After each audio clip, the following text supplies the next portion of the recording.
आत्माओं के पावन से चरणों में हमारी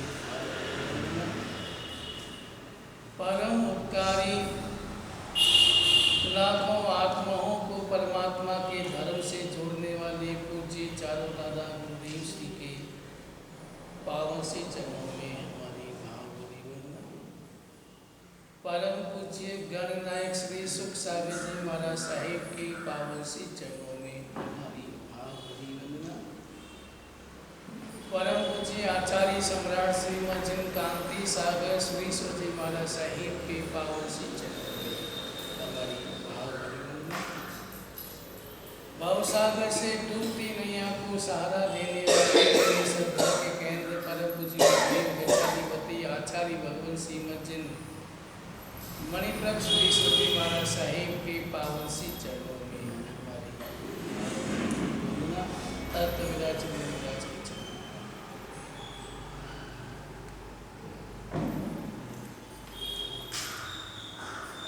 नौ पद की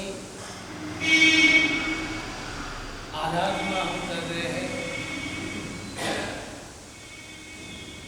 इस नौ पद की आराधना में हमने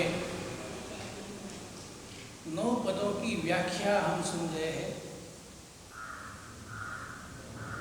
जिसमें हमने पहले देव तत्व की आराधना व्याख्या सुनी, उसके बाद गुरु पद की आराधना और पद की व्याख्या सुनी। अभी धर्म की आराधना और धर्म की व्याख्या भी सुन रहे हैं। लेकिन नौ पदों की व्याख्या सुनने के बाद अगर मेरे मन में भाव नहीं बदले, विचार नहीं बदले,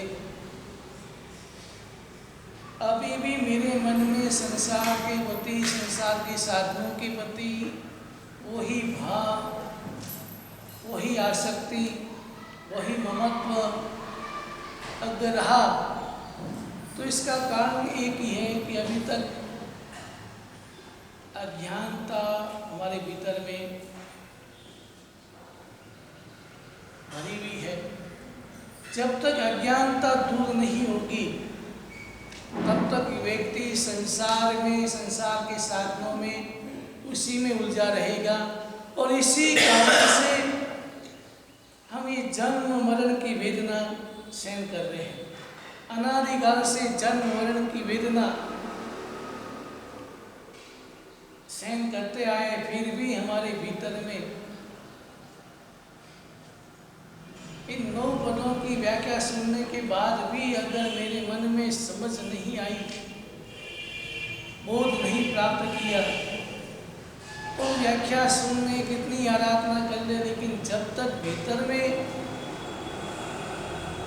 ज्ञान का प्रकाश नहीं फैलेगा, जब तक भीतर में ज्ञान का दीपक प्रकट नहीं होगा, तब तक व्यक्ति अज्ञानता के अंधकार में इधर से उधर, उधर से इधर ठोकरे खाता रहता है।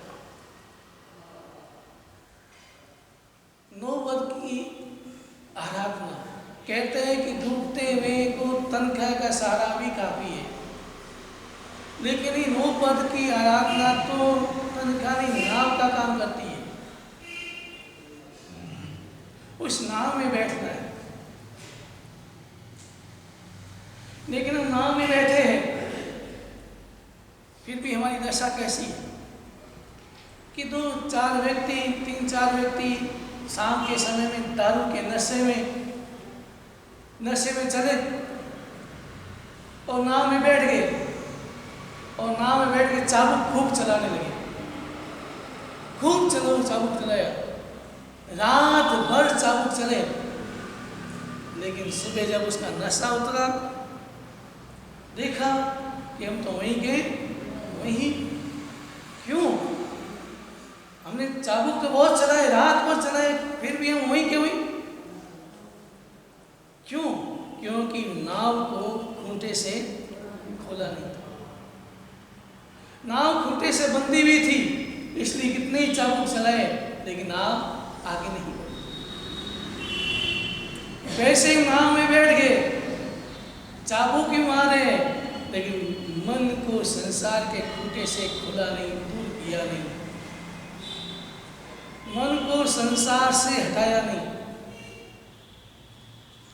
मन को क्रोध मान माया वासना लोभ रूपी खूंटे से अलग किया नहीं। और इसलिए नाव में बैठ भी गए, चाबुक भी खुद चलाए। ये चाबुक क्या है? ये सब क्रिया है, जब क्रियाएं करें ये चाबुक चला रहे। लेकिन कितने ही चाबुक चलाएंगे, लेकिन जब तक भीतर में संसार के प्रति वासनाओं के प्रति जब तक अलगाव नहीं होगा, तब तक व्यक्ति कितने ही चाबुक चलाएंगे। जिस प्रकार वो नशे में, हम भी नशे में हैं। कौन से नशे में? मोह के नशे में। मोह के नशे में हैं और नाव में बैठ भी गए, चाबुक चला भी लिया, लेकिन मोह के नशे में पता नहीं चला कि मैंने अभी तक संसार की आसक्ति से खूंटे से हमने नाव को खोला नहीं। तो सबसे पहले आराधना, ये जो नोपर की व्याख्या है, वो हमें यही प्रेरणा देती है कि हम संसार से अलग होकर के फिर अगर नाव में बैठे और फिर चाबुक चलाए तो मेरी नाव आगे बढ़ जाएगी। और नहीं संसार नाव में बैठ गए, लेकिन संसार के खूंटे से अलग नहीं हुए, मोह के खूंटे से, माया के खूंटे से अलग नहीं हुए, तब तक हम वहीं के वहीं रहते। और यही हो रहा है हमारे साथ।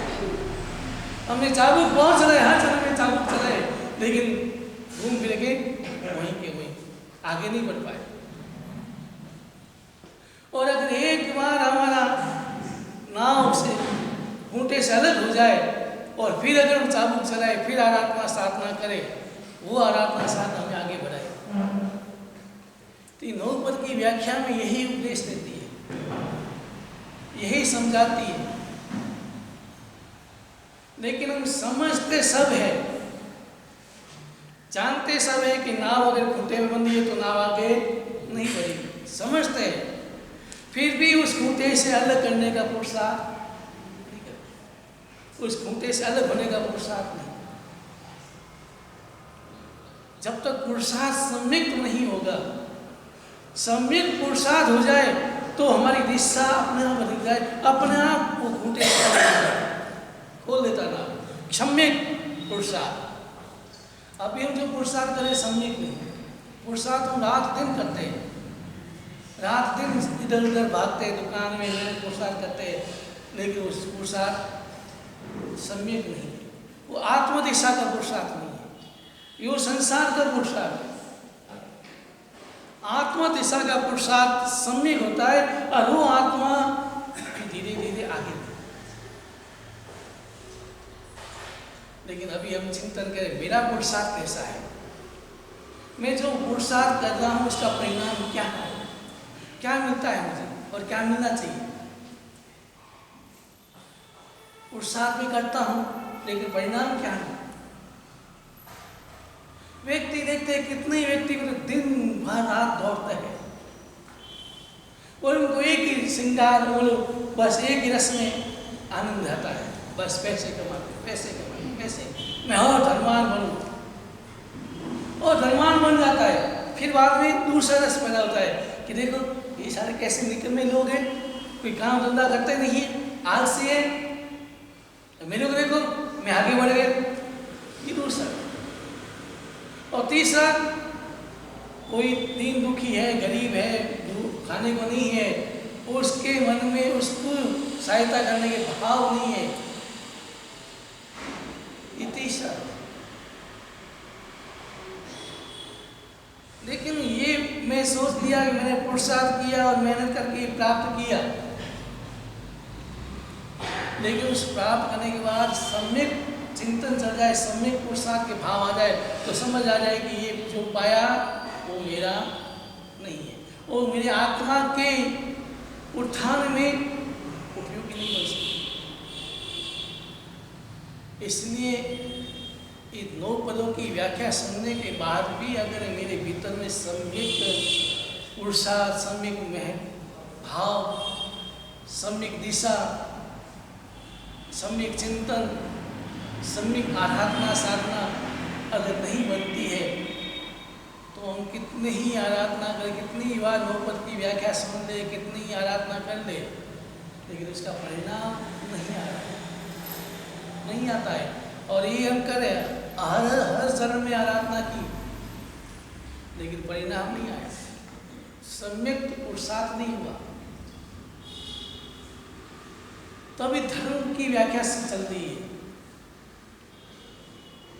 धर्म में भी दर्शन ज्ञान की व्याख्या से नहीं, अब आज चारित्र पद की व्याख्या से। चारित्र क्या है? मोक्ष और संसार के बीच में जो पुल है, उस पुल का नाम चारित्र। जो हमें मोक्ष, संसार से मोक्ष जाना है, तो पुल का बीच में समुद्र है, समुद्र में हम तैर नहीं सकते, नाव भी नहीं है, तो क्या करना पड़ेगा? पुल का सहारा लेना। तो पुल के माध्यम से ही हम मंजिल तक पहुंच सकते हैं। तो ये संसार और मोक्ष के बीच में जो पुल है, उसका नाम है चारित्र। अब चारित्र, शास्त्रकार कहते हैं चारित्र और राग का आपस में शत्रुता है। चारित्र और राग, ये दोनों में शत्रुता है। वो एक ही चीज रहेगी, या तो चारित्र रहेगा या राग रहेगा, दोनों एक साथ रह नहीं सकते। क्योंकि अगर मेरा राग है, मैं चारित्र ले लिया, फिर भी मेरा राग है संसार के प्रति, संसार के साधनों के प्रति, सुख के प्रति, अगर राग है तो चारित्र नहीं। तो चारित्र का बड़ा महत्व होता है, क्योंकि चारित्र के बिना मोक्ष नहीं। सब जानते हैं, सब जानते हैं चारित्र के बिना मोक्ष नहीं है। आपको मोक्ष जाना है, जाना मोक्ष में, लेकिन चारित्र नहीं लेंगे, और चारित्र नहीं लेंगे तो मोक्ष कैसे जाएगा? शास्त्रकार स्पष्ट कहते हैं कि चारित्र के बिना मोक्ष नहीं है, मोक्ष पहुंच नहीं सकते, मोक्ष जा नहीं सकते। तो आप जानते हैं और मन में भाव यही है कि मुझे मोक्ष जाना है, बोलते ही कि मुझे मोक्ष जाना है, लेकिन मोक्ष जाने के लिए कौन सी नाव में बैठना पड़ेगा? संसार को पार करने के लिए कौन सी नाव का उपयोग करना पड़ेगा? चारित्र। लेकिन नहीं, हम तो चाहते हैं कि बैठेंगे संसार की नाव में और जाएंगे मोक्ष। कभी संभव नहीं हो सकता। संसार का सारे धर्म, संसार का सारा धर्म, धर्म के प्रति श्रद्धा जगी, धर्म का सारा ज्ञान, श्रद्धा होगी फिर ज्ञान, और ज्ञान का सारे चारित्र। जब समझ में आ गई, ज्ञान हो गया, तो चारित्र, और चारित्र का सार ही मोक्ष। तो संसार का सार धर्म, हम संसार का सार समझे, धर्म समझ में आ गया, धर्म के प्रति श्रद्धा भी है, धर्म करते भी है, लेकिन धर्म कैसे करना? धर्म का साथ ज्ञान, ज्ञान का उपयोग। कल मैंने कहा ज्ञान क्रिया के उपयोग से, ज्ञान का उपयोग करना, और ज्ञान का उपयोग कर लिया, समझ आ गई, बोध हो गया, तो उसका सार क्या है? चारित्र। जब व्यक्ति को सम्यक ज्ञान हो जाता है, बोध हो जाता है, तो वो व्यक्ति संसार में नहीं रहता है, वो भी चारित्र स्वीकार है।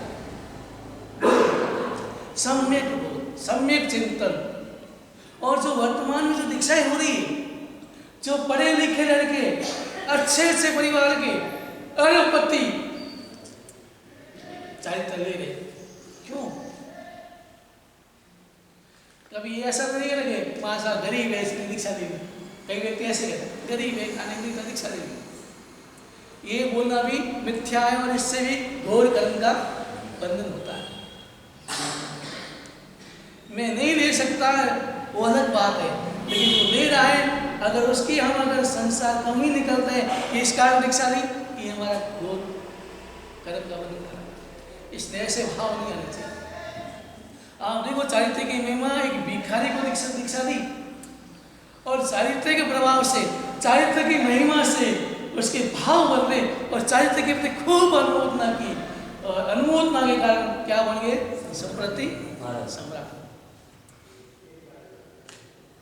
यहाँ साहित्य कोई भी ले सकता है, चाहे गरीब हो, चाहे अमीर हो, चाहे कोई भी हो, चाहे कोई जाति भी नहीं रखा है। परमात्मा ने जातियाँ 5 ही बताई, 5 जाति बताई, बाकी कोई जातियाँ 5 जातियों में सब आ गई। इसलिए यहाँ पर नीच कुल ऊंच कुल कोई भेद नहीं, साहित्य कोई भी ले सकता है और साहित्य कोई भी हर व्यक्ति ले भी नहीं सकता, क्योंकि जब तक उसके भीतर में सम्यक चिंतन नहीं चलेगा, बोध नहीं होगा, सम्यक पुरुषार्थ नहीं होगा, तब तक उस दीक्षा ले ही नहीं पाएगा। जो आज ये दीक्षा ले रहे हैं युवक लोग, उन्होंने सब देख लिया, सब देख लिया और देखते हैं कि संसार में क्या है। जो मैं पाऊंगा, इतना पुरुषार्थ कर रहा हूं, इतना दौड़ भाग करता हूं, जिंदगी भर दौड़ता हूं, जो मैं पाता हूं वो मेरे काम आने वाला नहीं, वो मेरे साथ चलने वाला नहीं। जो मेरे काम नहीं आएगा, जो मेरे साथ नहीं चलेगा, फिर भी मैं उसके पीछे भागता हूं, जिंदगी भर दौड़ता हूं, पुरुषार्थ करता हूं, साथ चलने वाला नहीं। और उल्टा नुकसान, जो मैं दौड़ता हूं, भागता हूं, उस संसार के पीछे भागता हूं और उसको प्राप्त करने में जो मेरे भीतर में जो विचार पैदा होते हैं, राग द्वेष के भाव पैदा होते हैं, उसके कारण जो मेरा कर्मों का बंधन होता है वो मेरे साथ चलता है। ये बड़ी विचित्र। अब गहराई से विचार करना, मैं व्यापार करता हूँ, मैं जो पाता हूँ, अगर उसमें मेरा मन में जो राग द्वेष लोभ लालच ये जो भाव आते हैं, उस भावों का परिणाम आज ये तो करो। और इसलिए मैंने एक शास्त्र में कहानी पढ़ी थी कि पुरानी महिलाएं, पुरानी साविका इतनी समझदार होती थी कि वो अपने घर में डिमांड कम करती थी, बहुत कम करती थी। क्यों? कि वो सोचती थी मैं डिमांड कम करूँगी तो ये व्यापार कम करेंगे, उस व्यापार में झूठ लोभ मान ये लोभ लालच नहीं करेंगे और उससे इनका कर्म का बंधन। मैं इनकी धर्म पत्नी हूँ, इसलिए मुझे इनकी आत्मा का भी ध्यान रखना, इसलिए बहुत डिमांड कम करती थी, रोटी कपड़ा और मकान, वही, उसके अलावा कोई आवश्यकता नहीं होती थी। पुराने सावक देख लो, वह सावक क्या कहता, क्या रोटी कपड़ा और मकान मिल जाता, संतोष। लेकिन अभी साविका बदल गई, धर्म पत्नियां की जो व्याख्या है वो बदल गई। अभी तो डिमांड करते हैं, ओ लाओ हार लाओ, वो लाओ, साड़ी लाओ, वो लाओ। अब उनको क्या, आप जानो आपका काम करें, आप कैसे पैसे लाते हैं वो हमें मतलब।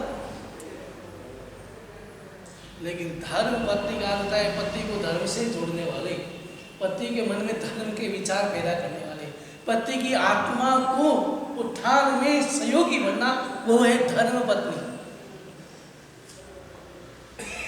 तो ये युवकों को समझ आ गया कि जो में हम पाएंगे, दौड़ते भागते हैं, कुछ मिलने वाला नहीं, साथ चलने वाला नहीं। साथ मेरे क्या चलेगा? तो साथ मेरे पुण्य और पाप चलेंगे, कर्म बंधन चलेंगे, कर्म चलेंगे। तो हम ऐसा क्यों करें? जो मेरे साथ चलेंगे, जो मैं कर्म को क्षय करना है, आत्मा को पवित्र बनाना है, इसलिए मुझे सहयोग देना। और इसलिए वर्तमान में ऐसे विचार, सम्यक पुरुषार्थ चलता है, सम्यक चिंतन चलता है, इसलिए दीक्षाएं समझ आ जाता है। तो चारित्र्य की महिमा, देश विरति, सर्व विरति, 2 प्रकार की चारित्र्य। वैसे 4 श्लोक की व्याख्या शॉर्ट में बताई। देश विरति यानी आप लोग छोटे मोटे नियमों का पालन करते हैं, छोटे मोटे त्याग करते हैं, देश विरति। और सर्व विरति यानी पंच महावर का पालन करते हैं, वो सर्व। लेकिन देश विरति भी वही कहलाता है जिसके भीतर में श्रद्धा हो धर्म के प्रति, और जो श्रद्धा से श्रद्धा होगी, भाव होंगे, तो ही पचकान, व्रत पचकान कर पाएंगे। अगर श्रद्धा नहीं है, अब यहाँ ऐसे कई लोग होंगे अपने सावक लोग जो कभी उपास में नहीं आते होंगे, ऐसे हर जगह होते हैं जो कभी उपास में धर्मशाला में नहीं आते। पेपर तो कोई नहीं, बहुत अच्छी बात है अनुमोदना। लेकिन कई जगह ऐसे होते हैं, देखते हैं कि वो कहीं कभी आते नहीं और कभी आएंगे तो एक साल में एक बार, कब समस्या का प्रतिबिंब करते बस, इसके अलावा ऐसा क्यों? क्योंकि उसके मन में अभी श्रद्धा नहीं, आत्मा के प्रति बोध प्राप्त नहीं हुआ, आत्मा और शरीर का भेद समझ नहीं है। तो यहाँ चारित्र की महिमा बताते हैं कि चारित्र ही वो नाव है जो हमें संसार सागर से पार करता है।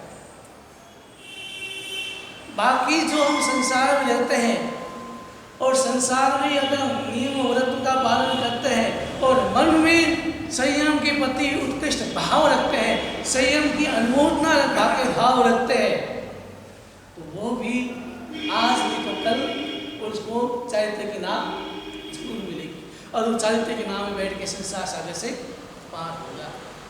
लेकिन चारित्र के प्रति अनुमोदना के भाव, इसलिए कुमारपाल महाराजा भी अपने घर में एक चारित्र के उपकरण रखते थे और रोज सुबह क्या भाव आता था, ऐसा परमात्मा ऐसा दिन कब आएगा जब मेरे हाथ में रजोवरण आएगा। और सावक की ये भी नियम है, सावक की एक आचार संहिता होती है और सावक भी सुबह सुबह उठ के यही भावना भाए, चारित्र के प्रति अनुमोदना के भाव और ऐसी प्रार्थना कि परमात्मा मुझे भी कभी चारित्र प्राप्त होगा, ये रजोवरण मुझे के हाथ में मेरे हाथ में आएगा। ये भाव चारित्र के प्रति अनुमोदना और चारित्र की प्रति कामना, सावक लोग कामना करते हैं। अब यहाँ बैठे कौन ऐसे व्यक्ति जो रोज कामना करते हैं, हे परमात्मा मेरे हाथ में कब होगा आएगा, रजोवरण आएगा? है कोई? सुबह सुबह उठ कोई भावना बात है कि परमात्मा कब मेरे हाथ में रजोवरण आएगा? मुझे लगता है ललित जरूर भावना बाता हो, बचपन से भावना बाहर आए तो मैं तो परमात्मा से ही प्रार्थना, कभी कभी तो आज नहीं तो कल उनकी भावना सफल हो। लेकिन भाव, संयम के प्रति भाव और संसार के प्रति, संसार में रहते हुए उदासीनता के भाव होने चाहिए। संसार में रह रहा हूँ उदासीनता से, आनंद से नहीं, उदासीनता से मुझे रहना पड़ रहा है बस। और ये बात एक पक्की है कि जो व्यक्ति हर बात में करना पड़ रहा है, ऐसे अंतर के भाव आ जाए, मुझे खाना पड़ रहा है, क्या करें, शरीर को भाड़ा देना है, शरीर को साथ को निभाना है, इसलिए भाड़ा देना, खाना पड़ रहा है, मुझे रोज खाना नहीं चाहिए।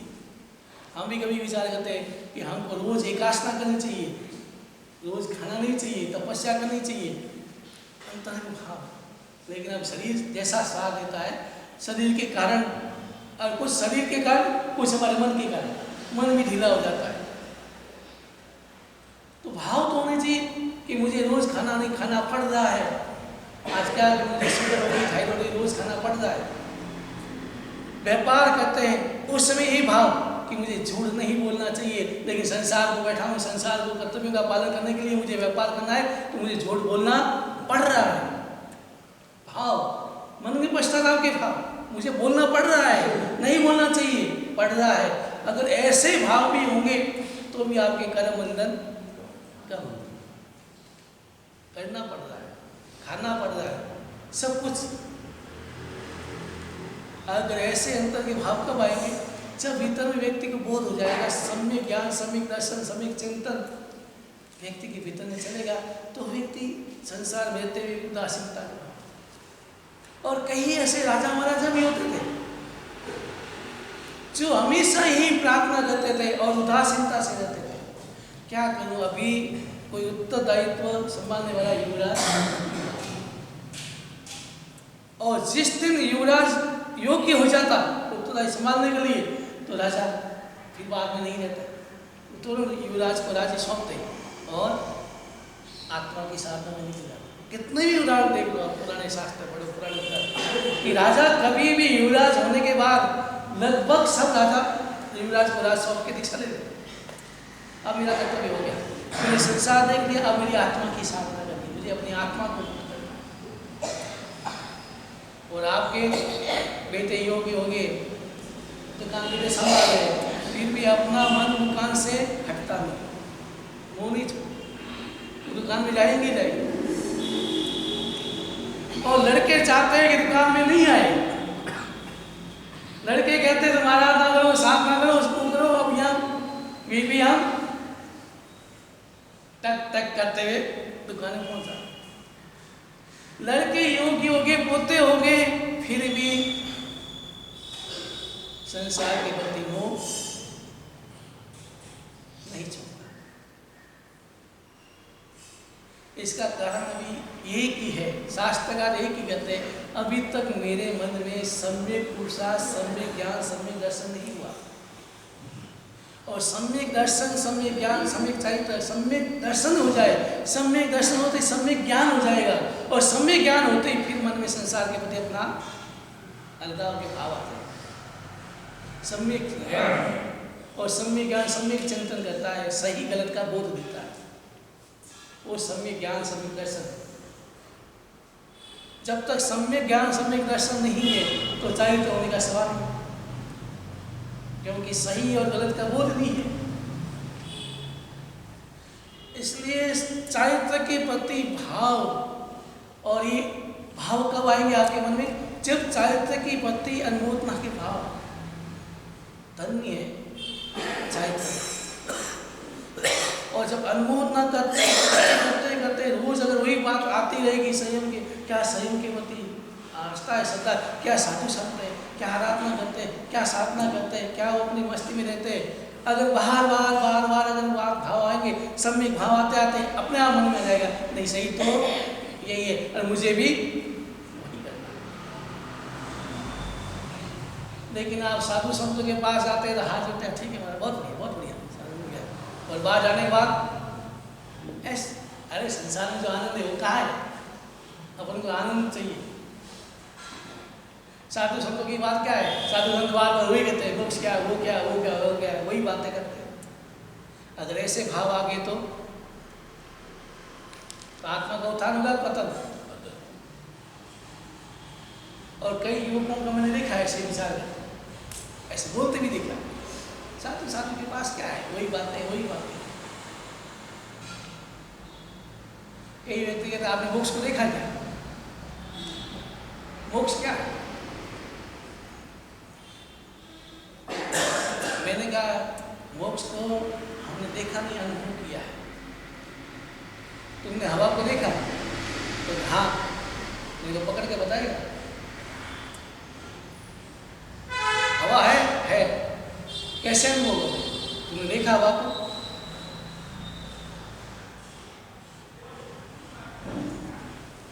लेकिन जो व्यक्ति ऐसे प्रश्न करता है उसके मन में उस संसार के प्रति जो उदासीनता भाव, वह संसार में रचा बचा रहता है, उसका भाव, उसके विचार, उसके वही दिखते हैं, तो उसको संयम या धर्म के प्रति रस नहीं होता।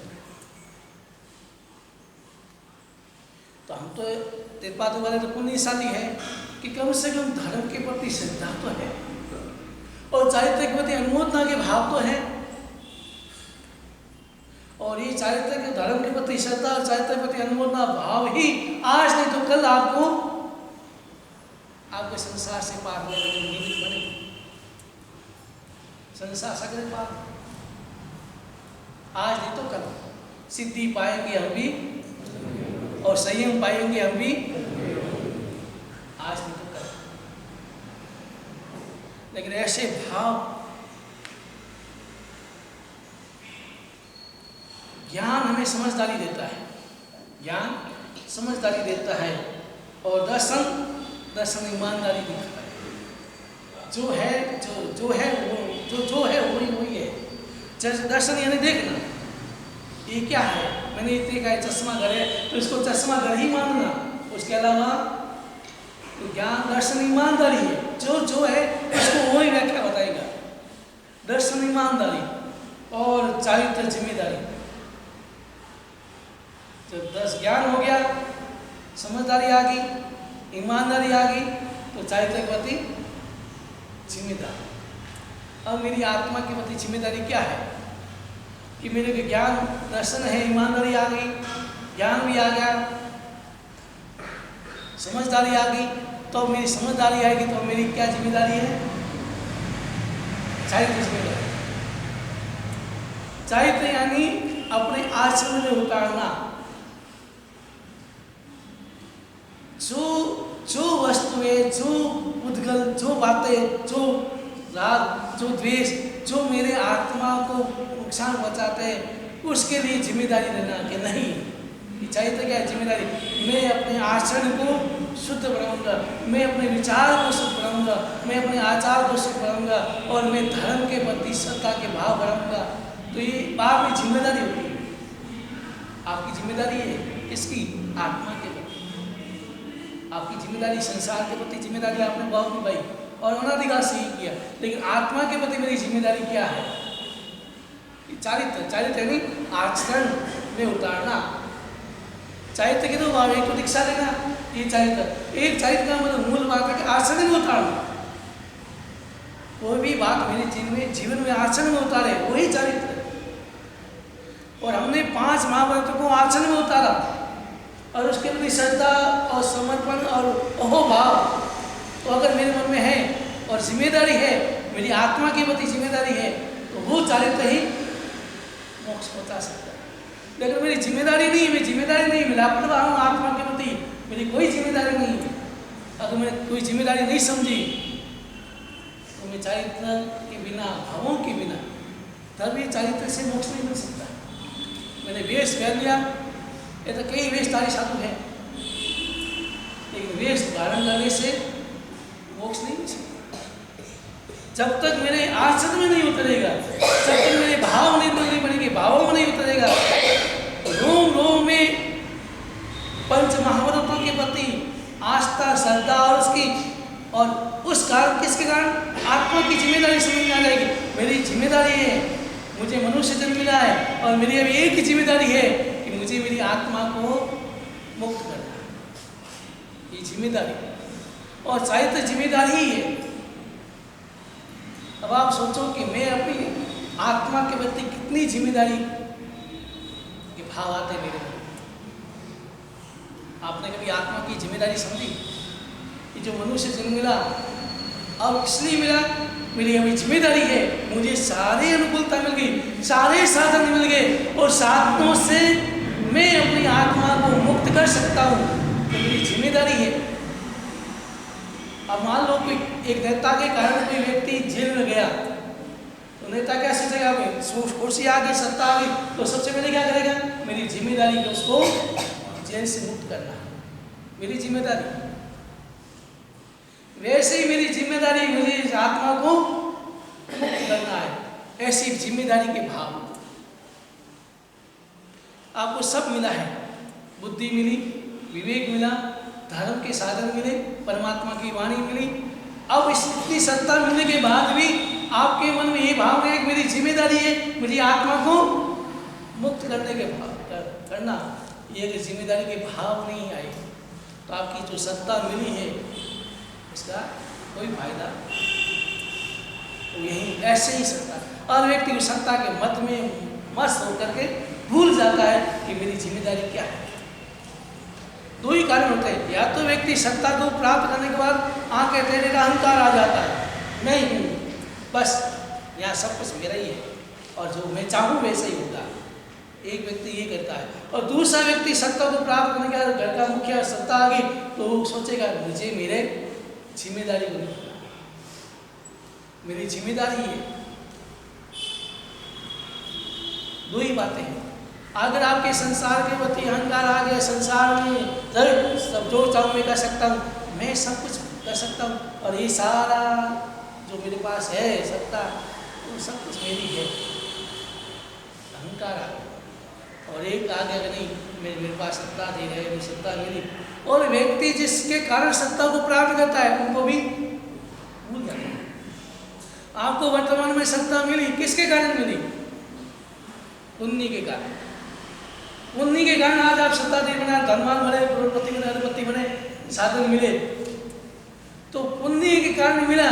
और हम अगर हम पुण्य के भूल जाए और मन में आ जाए क्या करने वाला मैं हूँ, मैंने तो प्राप्त किया, मैंने पुरुषार्थ किया, प्राप्त किया, और जिसके कारण प्राप्त किया उसको भूल जाते हैं। और वैसे ही तो पुण्य के कारण मुझे मनुष्य जन्म मिला है, तो मनुष्य ने मिल गया तो अब मेरी जिम्मेदारी क्या है, ये गहरा विषय है। और जो व्यक्ति इस विषय को समझ लेता है मेरी जिम्मेदारी क्या है, इसलिए कहा चारित्र हमारी जिम्मेदारी है। और जिम्मेदारी का बोध हो गया तो बहादुरी आएगी। बहादुरी का नाम है तप। जब जिम्मेदारी का बोध हो गया कि नहीं मुझे आत्मा को मुक्त करना है तो क्या करेगा, बहादुरी दिखाएगा। और बहादुरी कैसे दिखाएगा, तप के। तो व्यक्ति तप करेगा। तप का मतलब त्याग करेगा। तप का मतलब उपवास नहीं है, तप का मतलब त्याग करना, ऐसी चीजों का त्याग करना जिससे मेरी आत्मा को और ज्यादा तकलीफ हो, ऐसी बातों का त्याग करना और उस बातों को प्राप्त करना जिससे मेरी आत्मा को। तो हाँ जी, चारित्र पद की जो हम आराधना करेंगे और ये चारित्र पद की जो हम व्याख्या सुन रहे हैं तो सुन करके भीतर में ऐसे भाव जगाए कि ज्ञान मेरी समझदारी है, मेरी समझदारी तो मिल गई, समझदारी तो सब समझदार है, समझदारी मिल गई। अब मैं ईमानदारी पे आ गई कि धर्म के प्रति ये धर्म ही सही है और इस भाव निर्मल हो धर्म ही सही है, ये ईमानदारी। ईमानदारी से भाव करना, ऊपर से नहीं ये धर्म ही सही है, धर्म ही अच्छा है, ऐसा ऐसा ऊपर से नहीं, ईमानदारी से कि नहीं वास्तव में धर्म ही सही है। और उसके बाद जिम्मेदारी, सही है, सही गलत का बोध हो गया और मेरी जिम्मेदारी क्या है, किस रास्ते से चलकर मैं उसको मुक्त कर सकता हूँ। अगर कोई जेल में है, आपका रिश्तेदार है, कोई भी है, तो आप वकील को जाएगा, वकील से ज्ञान प्राप्त करेंगे कि इसे कैसे मुक्त कर जाए। तो आपको सही बोध हो गया कि मुक्त कैसे होगा, तो मेरी जिम्मेदारी, उसकी जिम्मेदारी का नाम है चारित्र। तो इस प्रकार चारित्र की आराधना करें। इन दोनों की व्याख्या सुनने के बाद भी अगर, और चारित्र ही 8 कर्मों का क्षय करने के साधन है।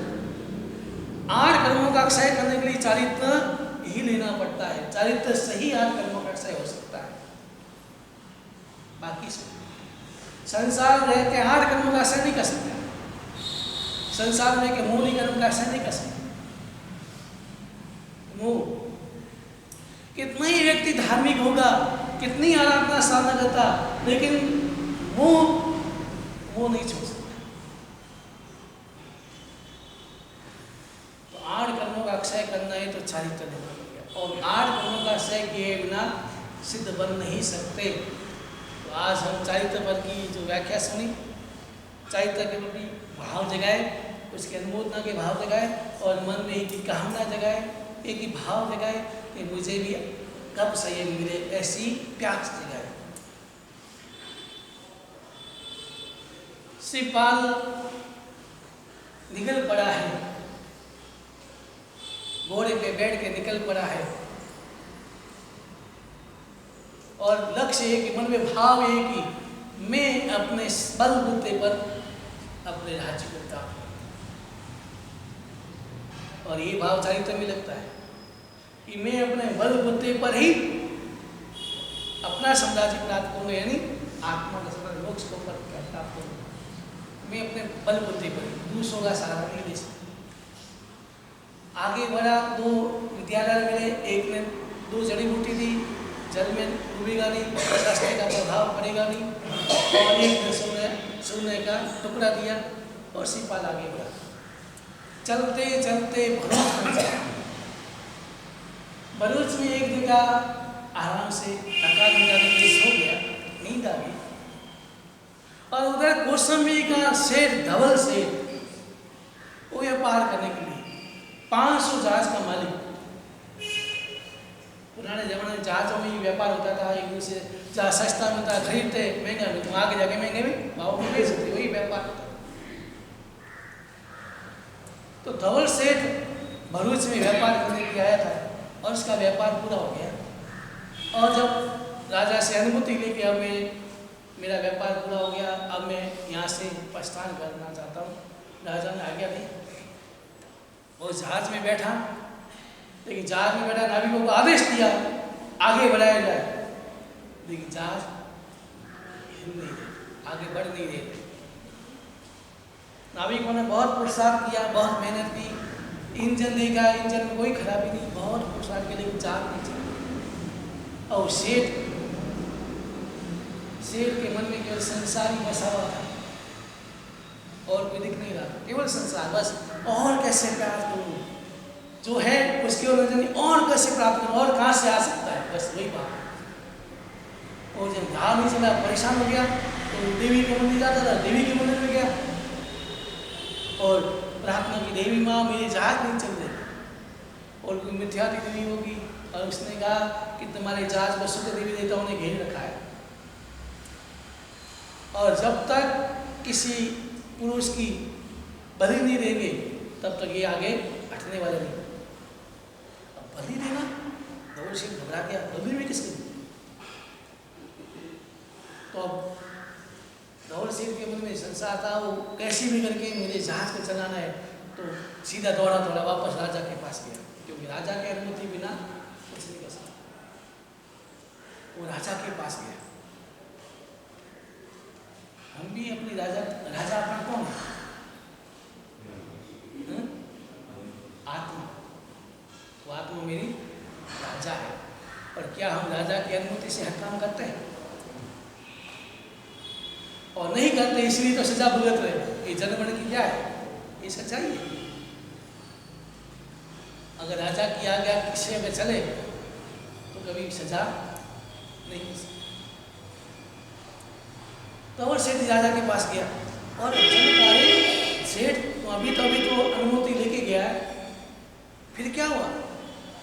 उसने कहा राजन पाँव में गिरा, लालच दिया, हीरे जवाहरात भर के ले गया कि राजन मेरी जहाज नहीं चले, और देवी ने ऐसा कहा है कि जब तक एक पुरुष की बलि नहीं होगी तब तक जहाज नहीं चले। मैं आपसे आज्ञा देना है। राजा ने सोचा बदली पुरुष की, अगर मेरे किसी हमारे राज्य को कोई सदस्य होगा तो विद्रोह पैदा हो जाएगा। नहीं, मेरे राज्य का कोई व्यक्ति उसकी बलि नहीं हो सकता, मैं नहीं दे सकता, ऐसी आज्ञा नहीं दे सकता। और धवल सेठ गिड़गिड़ाया, राजन आप तो मेरे साथी, आप हमेशा मेरे प्रति कृपा रखते हैं, एक कृपा आज भी मेरे पर कृपा करो। तो राजा ने दिमाग लगाया, राजा ने कहा देख मैं एक बात की छूट दे सकता हूँ, तुम्हें बलि देनी है, लेकिन मेरे राज्य का कोई व्यक्ति, मेरे देश का व्यक्ति नहीं होना चाहिए, परदेशी हो तुम जाओ। धवल सेठ ने बस इतनी छूट मिल गई, परदेशी बहुत आते हैं। तो सिपाल चारों तरफ सैनिकों को भेजा है कि कोई कोई परदेशी व्यक्ति, और सिपाही ढूंढते कहाँ पहुँच गए? सिपाल सो रहा, सिपाल के पास, और उसकी वेशभूषा से ही मालूम पड़ गया ये परदेशी। अपनी वेशभूषा से ही मालूम पड़ता है व्यक्ति क्या कौन है। पुराने शावक की पहचान थी, धोती, दुपट्टा, पगड़ी और खेस, इससे पहचान ये शावक है, ये पहचान थी। अभी वर्तमान में मेरे साथ भी ऐसा हो गया, एक लड़की सूट बूट पहन के चल रही थी आगे, उसका बच्चा पीछे रह गया, तो मैंने कहा इनके पापा आपका बच्चा भी, ओ भाई साहब आपका बच्चा देखा कि मैं इनके पापा नहीं, मैं मम्मी हूँ। अब कपड़े उसके मालूम पड़े मम्मी है पापा। वर्तमान की स्थिति ऐसी है, लेकिन पुराने जमाने में वेशभूषा से पहचान हो जाती थी कि कहाँ का है और कौन है।